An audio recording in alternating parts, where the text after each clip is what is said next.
பிப்ரவரி மாதம் 4ஆம் தேதி யாழ்ப்பாண பல்கலைக்கழகத்திலே இலங்கையினுடைய தேசிய கொடியை இறக்கினார்கள் என்றும் கருப்பு கொடியை ஏற்றினார்கள் என்றும் குற்றம் சாட்டப்பட்டு யாழ்ப்பாண பல்கலைக்கழகத்தைச் சேர்ந்த 3 மாணவர்களை இன்றைய தினம் யாழ்ப்பாண போலீஸ் நிலையத்துக்கு வருமாறு யாழ் மாவட்ட குற்றத்தடுப்பு பிரிவினரால் அழைக்கப்பட்டு அவருடைய வாக்குமூலங்கள் பெறப்பட்டிருக்கின்றன.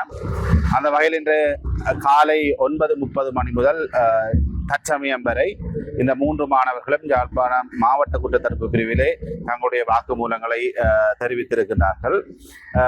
மிக நீண்ட நேர வாக்குமூலங்கள் பதிவு செய்யப்பட்ட பின்னர் தற்சமயம் 3 மாணவர்களும் விடுவிக்கப்பட்டிருக்கின்றார்கள்.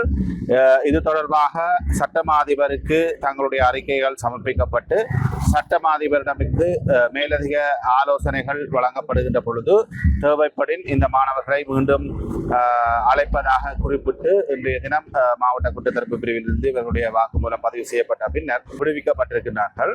உண்மையிலே இந்த மாணவர்கள் தமிழ் மக்களுடைய உணர்வுகளை வெளிப்படுத்துகின்ற விதமாக சில பல்கலைக்கழக மாணவர்களாக சில நடவடிக்கைகளை அவர்கள் செய்திருக்கிறார்கள். அந்த வகையிலே அது அவர்களுடைய உணர்வு பூர்வமான ஒரு விடயம், உணர்வோடு சம்பந்தப்பட்ட விடயம், தமிழ் மக்களுடைய உரிமையோடு சம்பந்தப்பட்ட விடயம். தொடர்ச்சியாக இவர்களுக்கு எதிராக ஏதாவது நடவடிக்கைகள் முன்னெடுக்கப்பட்டால் தொடர்ந்தும் சட்ட ரீதியான உதவிகளை செய்வதற்கு நாங்கள் தொடர்ந்தும் தயாராக இருக்கின்றோம். இந்த மாணவர்களுடைய எதிர்காலத்திலே கருதி கொண்டு அவர்களோடு தொடர்ந்தும் நாங்கள் உறுதியாக பயணிப்பதற்கு நாங்கள் தயாராக இருக்கின்றோம்.